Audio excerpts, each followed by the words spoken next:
어디에나 계시는 하나님, 그리고 예배하는 자를 찾으시는 아버지 하나님 앞에 있는 곳에서 온 마음과 힘과 뜻과 목숨을 다해서 예배를 드리십시다.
여호와께서 시온의 포로를 돌려 보내실 때에 우리는 꿈꾸는 것 같았도다. 그 때에 우리 입에는 웃음이 가득하고 우리 혀에는 찬양이 찼었도다. 그 때에 뭇 나라 가운데에서 말하기를 여호와께서 그들을 위하여 큰 일을 행하셨다 하였도다. 여호와께서 우리를 위하여 큰 일을 행하셨으니 우리는 기쁘도다. 여호와여, 우리의 포로를 남방 시내들 같이 돌려 보내소서. 눈물을 흘리며 씨를 뿌리는 자는 기쁨으로 거두리로다. 울며 씨를 뿌리러 나가는 자는 반드시 기쁨으로 그 곡식단을 가지고 돌아오리로다. 아멘. 신앙을 고백합니다. 전능하사 천지를 만드신 하나님 아버지를 내가 믿사오며 그 외아들 우리 주 예수 그리스도를 믿사오니 이는 성령으로 잉태하사 동정녀 마리아에게 나시고 본디오 빌라도에게 고난을 받으사 십자가에 못 박혀 죽으시고 장사한 지 사흘 만에 죽은 자 가운데서 다시 살아나시며 하늘에 오르사 저리로서 산자와 죽은 자를 심판하러 오시리라.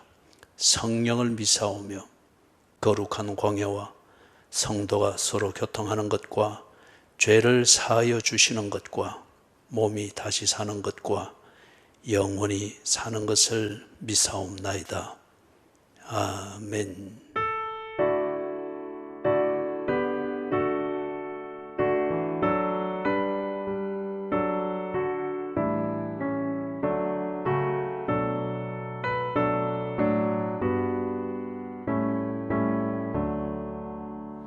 나의 기쁨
섭리하심을 믿습니다. 몇 가지 생각은 있고 그 생각들이 서로 엉켜 복잡함을 만드나 하나님의 섭리하시는 주권을 절대적으로 신뢰하며 의지합니다. 그리하여 복잡한 생각을 내려놓고 예배하는 자를 찾으시는 우리 하나님을 우러러 봅니다. 우리의 시간과 공간의 감각은 어느 상황에 매여 있으나 우리 하나님은 어디에나 계시며 하실 일을 제한 없이 하시는 분이심을 믿습니다. 오늘은 우리 모두가 흩어져 사는 삶의 현장에서 그리고 가정에서 그러나 같은 마음과 신앙 고백으로 하나님을 예배합니다. 하나님이여, 우리의 예배를 받아주시옵소서. 그리고 잘못된 것들이 있으면 다 깨끗게 해주시고 잘못된 것을 정리하고 교정할 수 있는 은혜를 베풀어 주시옵소서. 하나님 아버지여, 오늘 우리가 이렇게 예배 드리는 것이 우리의 뜻은 아닐지라도 우리 살아가는 이 사회의 구조가 만드는 인위적인 것일 것 같으면 이것을 극복해낼 수 있도록 해 주시옵소서. 한편 견디게 하시고 한편 저항하여 이기게 해 주시옵소서. 그것이 사람의 권력에 의한 것이든 병균에 의한 것이든 하나님 아버지여, 어떤 것에 의하였어도 우리의 예배하는 그 열망과 예배하는 신앙 고백이 방해를 받지 않도록 해 주시옵소서. 견뎌내는 믿음을 주시고 또 한편 예배를 인위적으로 방해하는 그 모든 환경들을 해결해낼 수 있는 지혜와 실력과 담대함을 허락해 주시옵소서. 예배를 드리는 모든 교인들, 저들에게 마가 요한의 다락방에 임하였던 성령이 충만하게 임하기를 원합니다. 그래야 저들이 예배하는 자리에 변함없이 동일하게 계시는 하나님을 깊이 체험하게 하시고, 그래야 교회 안에서 하나님을 열정적으로 예배하던 저들이 오늘 드리는 예배 자리에서도 그 삶의 현장에서도 동일한 중심으로 하나님을 경배하며 그리스도인으로 사는 그러한 심령을 갖추게 되는 전화위복의 계기가 되게 해 주시옵소서. 이 땅에 평화를 주시옵소서. 오늘 이렇게 한편 참담한 심정으로 예배드리는 모든 교회들 위에 변함없는 하나님의 위로와 평강을 내려주시옵소서. 그리고 모든 교인들에게 하나님을 예배할 때에 예배하는 자를 찾으시는 아버지 하나님의 변함없는 그 은혜를 입게 해 주시옵소서. 그래서 이 땅에 있는 교회들과 모든 그리스도인들이 전천 후에 신앙을 회복하게 하시고, 그리고 어디에서든 전천 후에 그리스도인으로서 살아내는 준비가 되게 해 주시옵소서. 주여, 온 세상에 주님의 긍휼과 자비를 베풀어 주시옵소서. 코비드-19이라는 이 병균 하나로 온 세상이 혼비백산하여 있습니다. 평강을 주시옵소서. 이겨낼 수 있는 길을 주시옵소서. 그리고 주님의 섭리하심을 바라보게 하시며 떠난 그 길에서 믿음으로 돌아오게 하시고, 저들이 하나님의 은혜를 입어 살던 그 삶으로 회복이 되게 해 주시옵소서.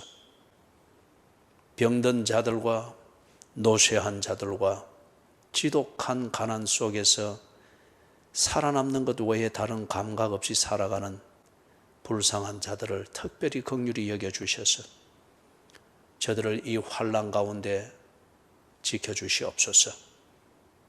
주여, 오늘도 우리의 예배를 받으시고 교회가 주님이 뜻하신 그 일들 그리고 섭리의 도구로 그 역할을 해내기에 부족함이 없도록 오늘도 주님께서 이 교회를 보살펴 주시옵소서. 하나님이여, 미디어 매체를 통하여서 회중 예배를 주님 앞에 드립니다. 우리가 할 수 있는 최선입니다. 주여, 이 예배를 주께서 받으시고 그리고 이 영상 앞에 앉아 그러나 같은 마음과 힘과 뜻과 목숨을 다하여 주님을 예배할 때 주께서 저들이 그리스도인으로 살아내는데 부족함이 없도록 그 신앙의 삶을 방해하는 모든 것들을 고쳐주시옵소서. 해결해 주시옵소서. 그리고 그리스도인의 삶을 살아낼 수 있도록 길을 열어주시옵소서.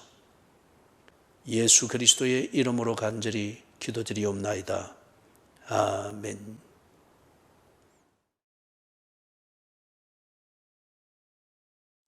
누가복음 21장입니다.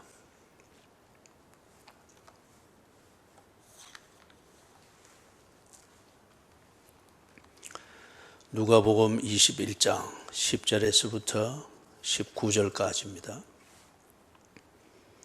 또 이르시되 민족이 민족을 나라가 나라를 대적하여 일어나겠고 곳곳에 큰 지진과 기근과 전염병이 있겠고 또 무서운 일과 하늘로부터 큰 징조들이 있으리라. 이 모든 일 전에 내 이름으로 말미암아 너희에게 손을 대어 박해하며 회당과 옥에 넘겨주며 임금들과 집권자들 앞에 끌어가려니와 이 일이 도리어 너희에게 증거가 되리라. 그러므로 너희는 변명할 것을 미리 궁리하지 않도록 명심하라. 내가 너희의 모든 대적이 능히 대항하거나 변박할 수 없는 구변과 지혜를 너희에게 주리라. 심지어 부모와 형제와 친척과 벗이 너희를 넘겨주어 너희 중의 몇을 죽이게 하겠고 또 너희가 내 이름으로 말미암아 모든 사람에게 미움을 받을 것이나 너희 머리털 하나도 상하지 아니하리라. 너희의 인내로 너희 영혼을 얻으리라. 아멘.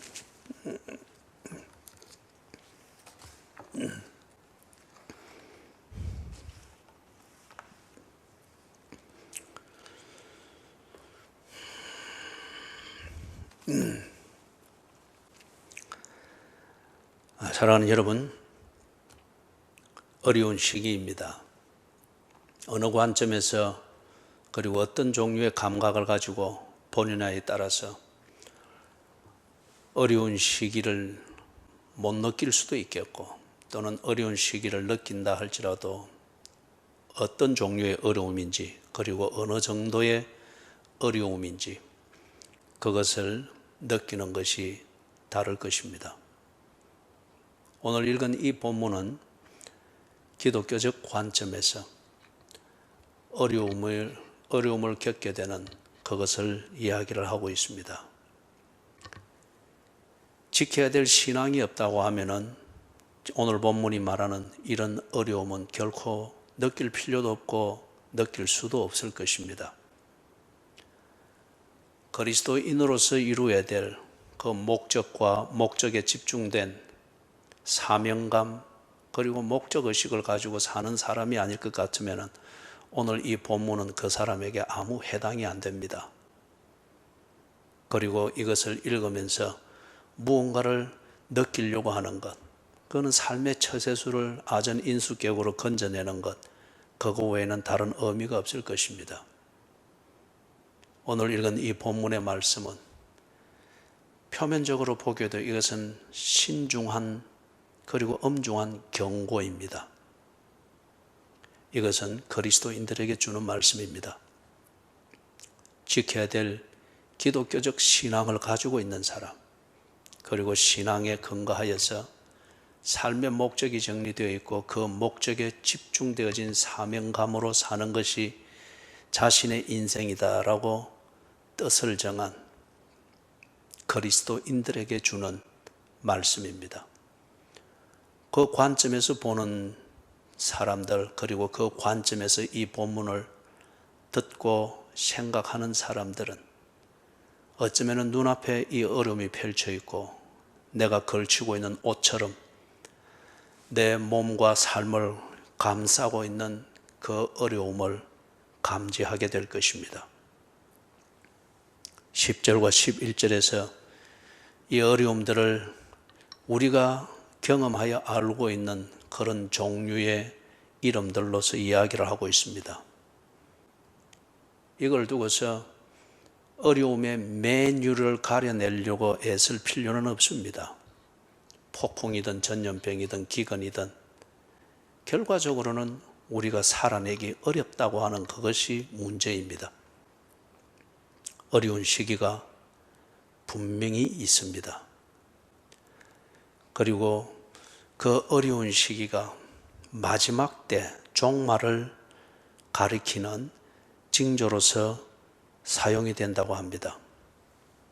그렇지만은 지금 우리가 겪고 있는 이 어려움, 코로나19 바이러스로 인하여서 온 세계가 멈춘 것 같고 또 이 나라가 언제나 특히 교회의 입장에서 볼 때는 손아귀에 쥐고 가지고 노는 듯 합니다. 이 나라의 시민으로서 법을 존중하는 상식을 따라서 정부의 통제를 순리를 따라 적극 순응해야 됩니다. 다른 한편 그리스도인의 관점에서 공평과 불공평, 그리고 이런 통제가 정치적인 목적으로 되는가 안 되는가 이것을 살펴서 뱀같이 지혜롭고 비둘기같이 순결하게 처신하는 것, 이것은 정부의 몫이 아니고 그리스도인과 교회들이 스스로 해내야 될 그들의 일입니다. 오늘 우리가 겪고 있는 이런 어려움들, 병에 걸리지 않아야 되는, 조심을 해야 되는 어려움도 있거니와 그리스도인이기 때문에 이런 상황에서도 그리스도인답게 살아내야 된다고 하는 이 과제를 풀어내야 되는 어려움, 이것은 그리스도인의 몫이고 기독교 교회의 몫입니다. 어려운 건 분명합니다. 그러나 지금의 이 상황을 종말의 징조라고 단정할 필요는 없습니다. 이런 전염병이 창궐하였으니, 그리고 일상생활이 마비될 정도로 이렇게 창궐하였고 속수무책의 이 상황을 지나가고 있기 때문에 종말이 다가오고 있다, 아마겟돈을 끌어다 대고 그럴 필요는 없습니다. 뱀같이 지혜롭게 이것을 살펴야 합니다. 이것이 종말의 징조이든 아니든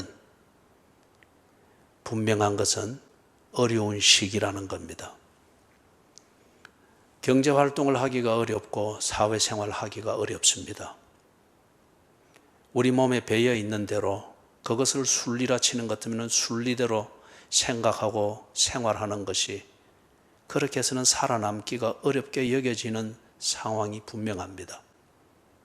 또 한편 그리스도인으로서는 이런 상황에서 평상시에 그 원리와 규모와 범위대로 신앙생활을 하는 것, 그 시간편대로 신앙생활을 몸에 익은 대로 하는 것이 쉽지 않습니다. 그러기에는 여러 가지 면에서 위험한 요소들이 대두되어지는 그런 상황입니다. 종말의 징조로서 주어진 어려움이든 일상에서 순환적으로 겪게 되는 어려움이든 공통점은 어렵다는 겁니다. 그렇기 때문에 지금 이 상황을 종말의 징조로 단정하는 그런 것에 관심을 가질 필요는 없습니다. 그러나 이 어려운 상황에서 그리스도인의 삶을 제대로 해내는, 이것을 잘 해낸다고 하면은 그때에 종말의 징조로서 오는 어려움이 있을지라도 우리는 당황하지 아니할 것입니다. 만에 하나 지금이 종말의 징조를 말하는 바로 그 어려움일 것 같으면 우리가 평상시와 같이 그리스도인의 삶을 제대로 살아내는 것으로 우리는 그 징조를 그리스도인답게 견뎌낼 것입니다. 또는 이것이 종말의 징조는 아니로되 같은 어려움을 겪게 하고 연습하는 동질성의 어려운 상황일 것 같으면 이때에 우리가 그리스도인의 삶을 살아내는 이것에 집중하는 훈련이 될 때에 우리는 비록 아마겟돈 전쟁과 같은 이런 것이 온다 할지라도, 징조로서 온다 할지라도 삶에는 불편함이 있을지 모르나 그리스도인으로서는 당황하지 아니할 것입니다. 왜냐? 오늘 이렇게 연습을 했고 훈련이 되었고 그리스도인으로서 제대로 산다는 것에 힘과 가치가 어디 있는가 검증이 되어 알기 때문일 것입니다.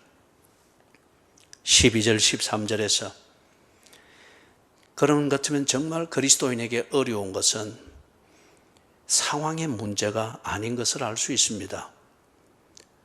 홍수가 날 수가 있고 기근이 올 수가 있고 전염병이 창궐할 수가 있습니다. 지진이 일어날 수 있고 전쟁이 일어날 수 있습니다. 문제는 어떤 상황이 되든지 간에 거기서 삶의 표대를 잃어버리고 삶의 지조를 잃어버리고 삶을 지탱해내는 자신의 원칙을 놓아버리게 되었을 때에 그는 비록 전쟁이 아닐지라도 전쟁을 당하여 피난 보따리를 싸고 이리저리 헤매는 자처럼 그렇게 일상을 헤매면서 살 것입니다.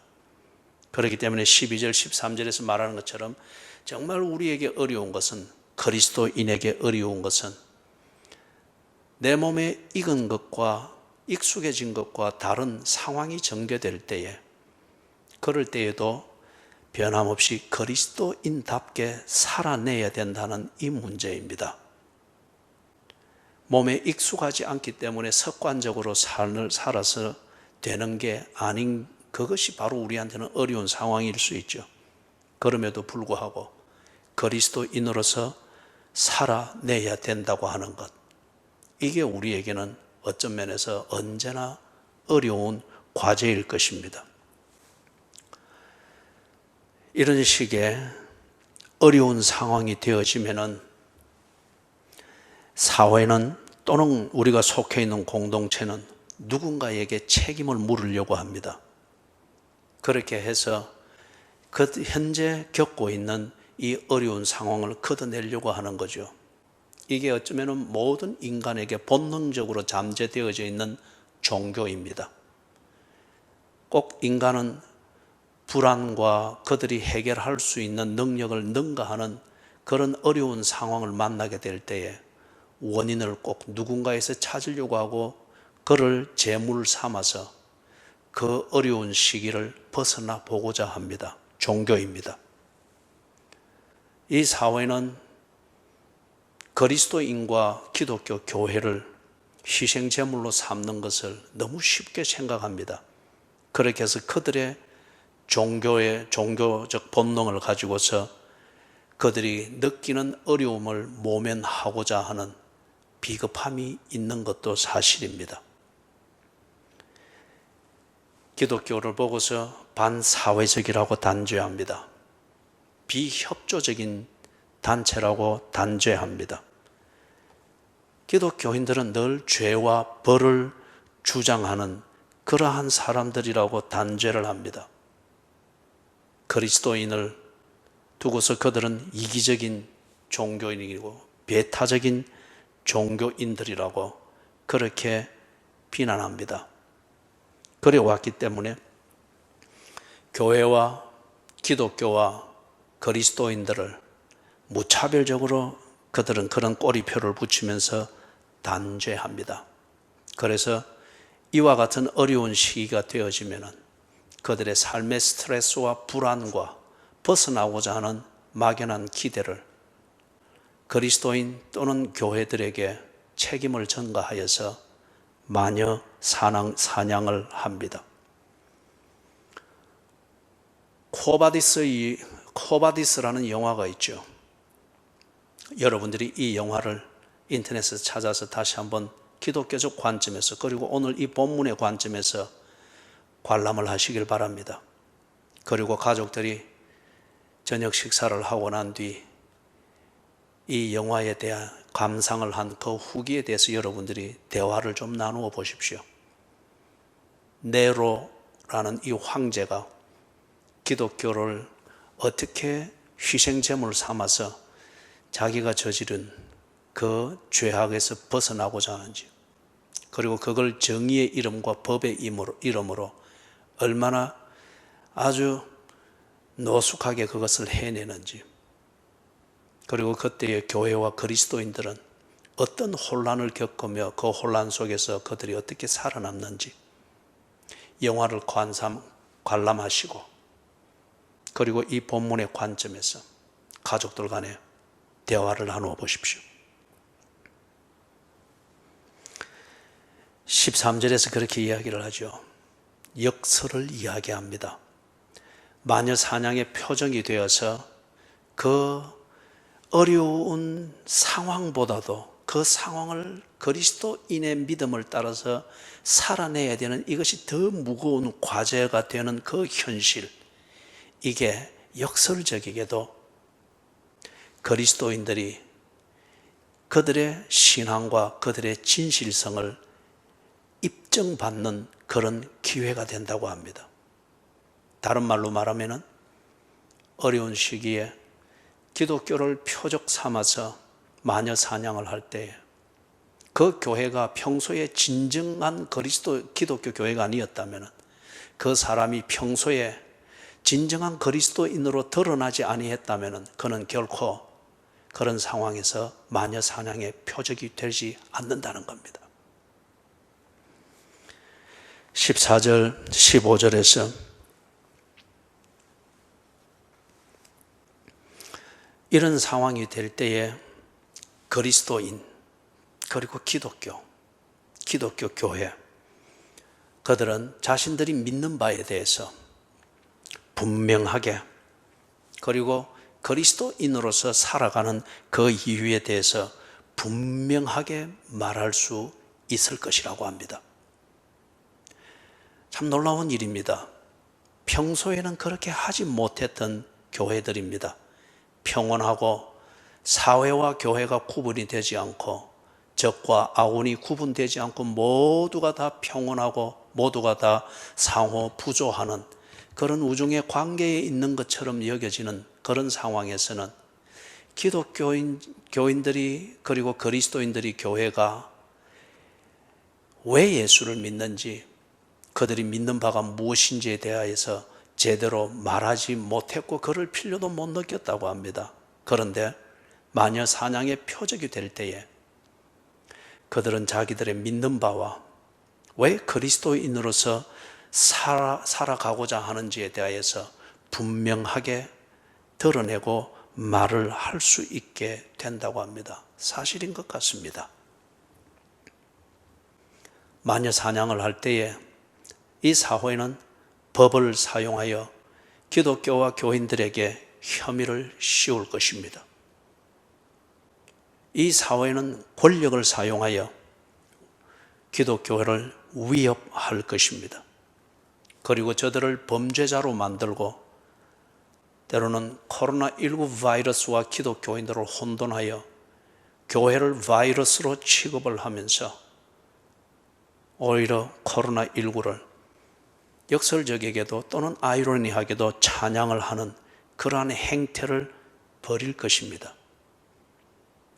이런 일을 저지르는 그들의 법 논리와 논쟁을 교회는 못 이깁니다. 그것은 그들의 무기이기 때문에 그렇으며 그 무기를 쓰는 것은 그들 자신의 논리이기 때문에 그 논쟁 안에서 이길 수가 없습니다. 그래서 그리스도인들은 투옥되고 억울한 누명을 쓰고 범죄인이 되고, 그리고 어려운 상황에서 설상가상으로 그들은 불공평한 그런 불이익을 감당해야만 하는 처지에 빠지게 될 것입니다.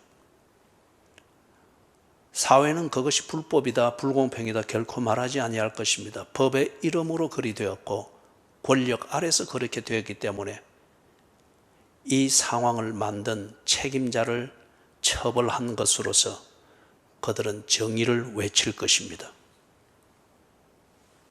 그렇지만은 그들이, 그 핍박자들이, 마녀 사냥을 즐기는 자들이 그리스도인의 신앙 고백은 결코 바꾸지 못할 것입니다.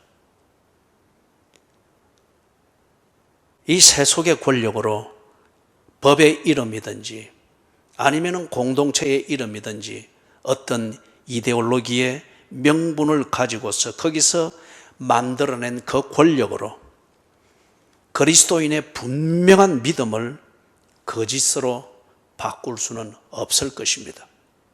핍박을 만들 뿐입니다. 박해를 만들 뿐입니다. 마녀 사냥을 할 뿐입니다. 그것 때문에 그리스도인들이 핍박을 당하고 투옥당하고 마녀로 몰리고 이 공동체를 찢어놓은 그러한 범죄자로 누명을 쓰게 되어서 유리하며 방황하며 어려움을 당할지는 모르나 그들의 믿음의 기초는 흔들리지 아니할 것입니다. 어떤 것도 그리스도인이 살아내고자 하는 그 신앙 고백을 불법인 것으로 만들 수는 없습니다. 그래서 16절, 17절에서 이렇게 하고자 하는 마녀 사냥의 그 내용이 얼마나 극렬한 것인가 하는 것을 보여주고 있습니다. 그리스도인을 부도덕한 자로 매도할 것입니다. 부모를 몰라보는 자, 친구를 몰라보는 자, 또는 동료 시민을 몰라보는 자, 이런 부도덕한 자로 매도할 것입니다. 인간관계를 배신한 광신도로 처리할 것입니다. 저들은 저들이 하고자 하는 그 관점에서 기독교의 신앙 고백, 기독교의 모든 가르침들을 그렇게 아전 인수로 해석할 것입니다. 그렇기 때문에 기독교 관점에서 예를 들어서 죄를 말하고 예수만이 길이고 진리고 생명인 것을 말할 때에, 그래서 천국과 지옥으로 갈려지는 것을 말할 때에 그들은 그것을 아전 인수하여서 부모를 저버리며 친구를 저버리며 동료를 저버리는, 그래서 인간 관계를 무가치하고 그런 것으로 배신하는 광신도로 처리하면서 매도할 것입니다. 사회를 분열시키는 그런 사람들로 낙인 찍어서 법의 이름으로, 정의의 이름으로, 공평의 이름으로 소외시킬 것입니다. 이것을 보면서 마녀 사냥을 하는 이것을 보는 그 구경꾼들은 환호할 것입니다. 18절에 그러나 그들이 그리스도인의 삶의 목적은 뺏지 못할 것입니다. 그리스도인의 사명의식을 결코 오도하거나 왜곡하지도 못할 것입니다. 머리털 하나도 상하지 못하게 할 것입니다. 무슨 말입니까? 그리스도인이 신앙 고백을 따라서 자신의 삶을 살아냄에 있어서 머리털 하나가 모자라서 그 삶을 살지 못하게 되는 경우가 없다는 것입니다. 하나님께서 하나님의 자녀로 부르셨고 하나님이 기뻐하는 사람, 그 사람이 되고 그런 삶을 살 수 있도록 하나님이 섭리하신다고 함을 우리는 믿습니다. 그리고 그렇게 살아왔습니다. 그렇게 살게 하신 하나님께서, 그리고 그런 삶을 깨닫고 그렇게 살고자 하는 그 사람이 머리털 하나가 모자라서 그 삶에서 실패하는 일이 없을 정도로 하나님은 부르신 그 삶을 살아내도록 지키신다는 겁니다. 그렇기 때문에 박해를 당한다는 이 사실이 실패를 의미하는 것이 아닙니다. 마녀 사냥의 표적이 되어서 극단적인 표현으로 불덩이 속에서 타고 있는, 몸이 타고 있다는 이것 때문에 그리스도인이 자신의 신앙을 지키지 못하고 그 신앙대로 사는 삶에서 실패할 수밖에 없다. 그렇지 않다는 겁니다. 불편하고 고통스럽고 억울할 뿐 그리스도인의 신앙은 고귀한 것이며 그것은 하나님과 나 사이의 문제라는 겁니다. 머리털 하나가 모자라서 그리스도인이 그 삶을 살지 못하고 무기력하게 또는 불가항력적으로 굴복하게 되는 이러한 어려움은 없다는 겁니다. 19절에서 예수 그리스도의 진지한 권면이 있습니다. 저절로 사라지는 것이 아니면 거기서 암시되어 있습니다. 그리고 능히 살아낼 수 있는 그것이 우리가 가지고 있는, 그리스도인이 가지고 있는 신앙이며 그 신앙을 통하여 우리에게 주신 하나님의 약속이며 약속하신 하나님이 그 약속을 보증하는 하나님의 그 열심, 그것이 거기에 스며져 있습니다. 어려운 시기, 즉 그리스도인과 교회를 마녀 사냥의 표적으로 삼는 이것을 당연하게 여기는 이와 같은 상황에 처하게 될 때에 두려워하거나 당신의 믿는 바를 의심하지 말라는 겁니다.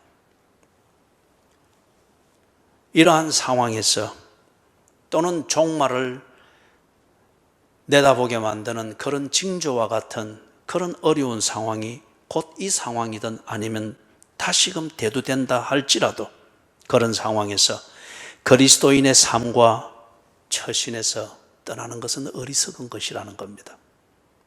몸은 죽여도 영혼을 죽이지 못하는 그런 것을 두려워하지 말라고 했습니다. 몸과 영혼을 멸하기도 하실 수 있는 바로 그 하나님 앞에서 살아라라고 했습니다. 여러분, 이 시기는 지나갈 겁니다. 종말을 징조하는 징조와 같은 그런 어려움이 왔을지라도 그 어려움은 지나갑니다. 그것이 지나고 나면은 종말입니다. 우리에게 있어서 종말은 우리의 목적의 성취의 때입니다.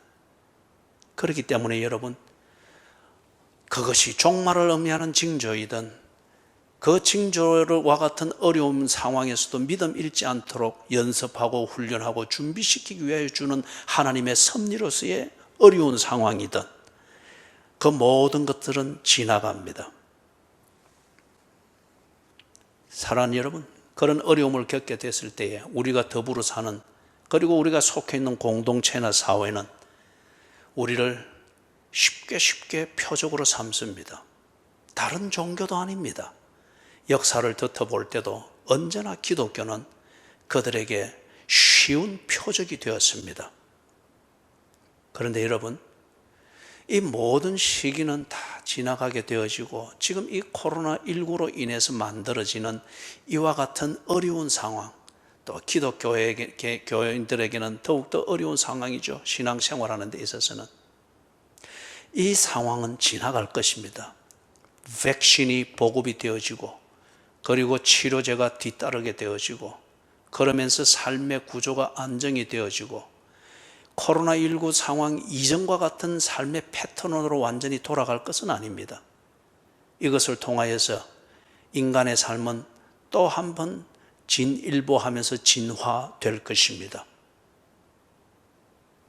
모든 것이 그렇게 진화되어져서 안정이 될 것입니다.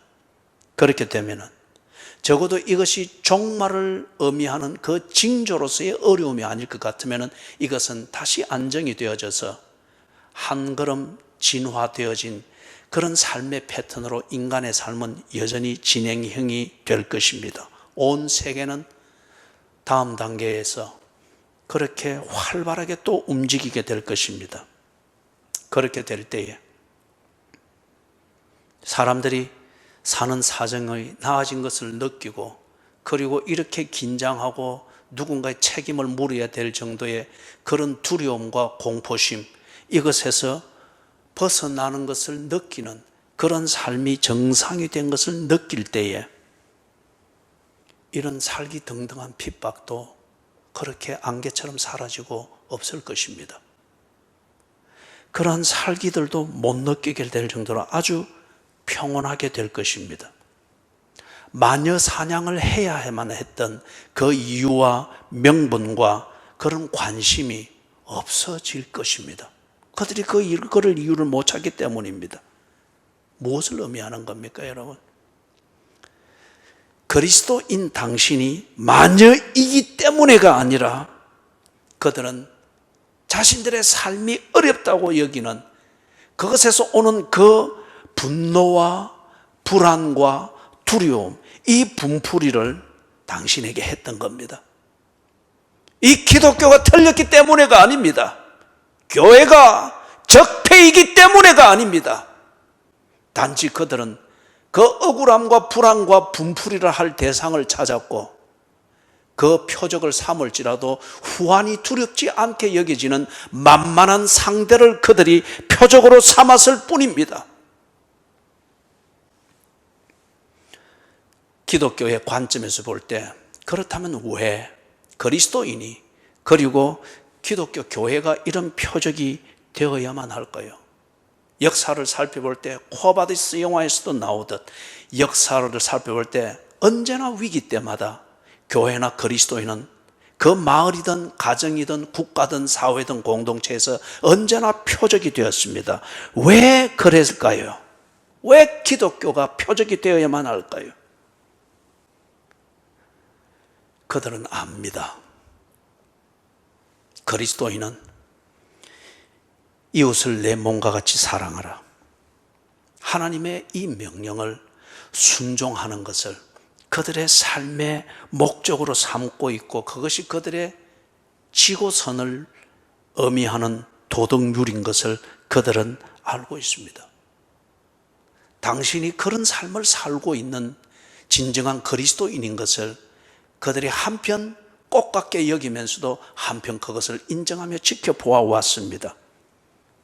그렇기 때문에 내 이웃을 내 몸과 같이 사랑하라는 이 명령을 지키는 당신이 결코 그들에게 복수의 칼을 들지 못할 것을 알기 때문에 당신을 마녀 사냥의 표적으로 삼았던 것입니다. 당신이 잘못되었기 때문에가 아닙니다. 당신이 광신도이기 때문에가 아닙니다. 기독교가 사회를 분열시키는 그러한 배타적인 종교단체이기 때문에가 아닙니다.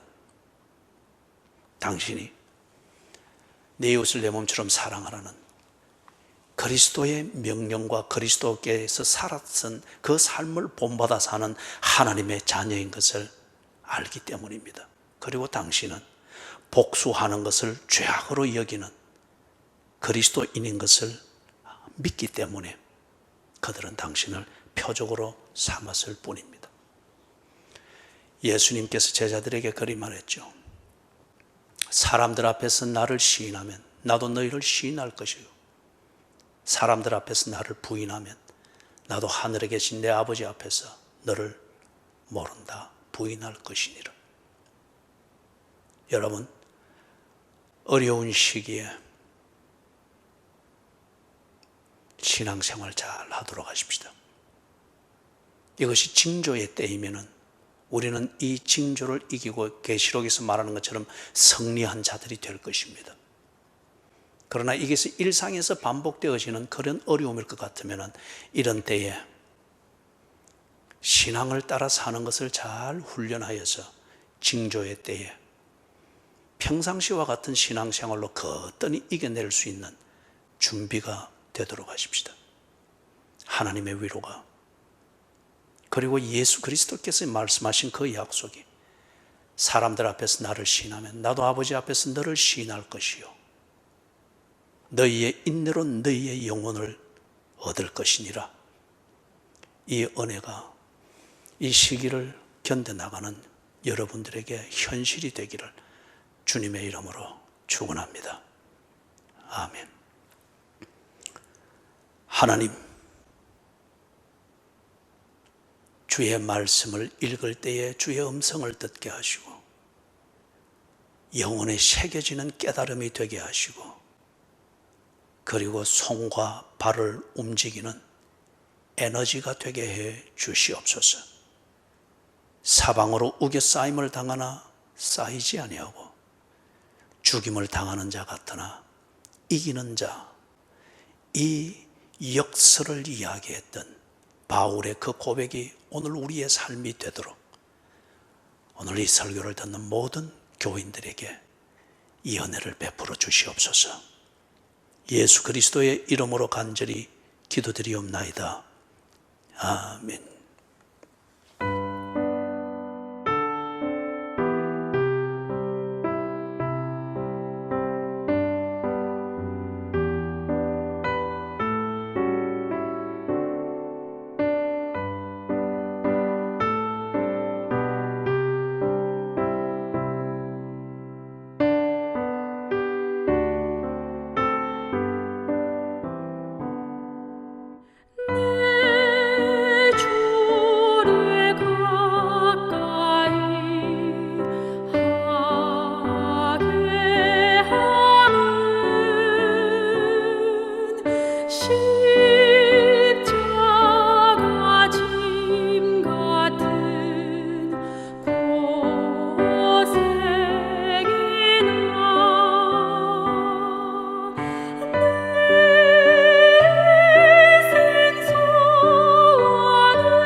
주 예수 그리스도의 은혜와 하나님 아버지의 무한하신 사랑과 성령님의 돌보시며 교통하시는 은혜가 하나님의 말씀을 새기며 그래서 내 믿는 바가 무엇인가를 다시금 각인하고 믿음 주신 하나님께서 당부하신 그리스도인의 삶을 살아낼 것을 다짐하면서 내 앞에 펼쳐지는 모든 상황, 이것에 대하여 피하지 아니하고 구질한 변명을 만들지 아니하고 믿음대로 살아가는 그 삶에 집중할 것을 다짐하면서 저들의 삶을 향하여 나아가는 모든 그리스도인들 머리 위에 지금으로부터 언제나 함께 계실지어다. 아멘.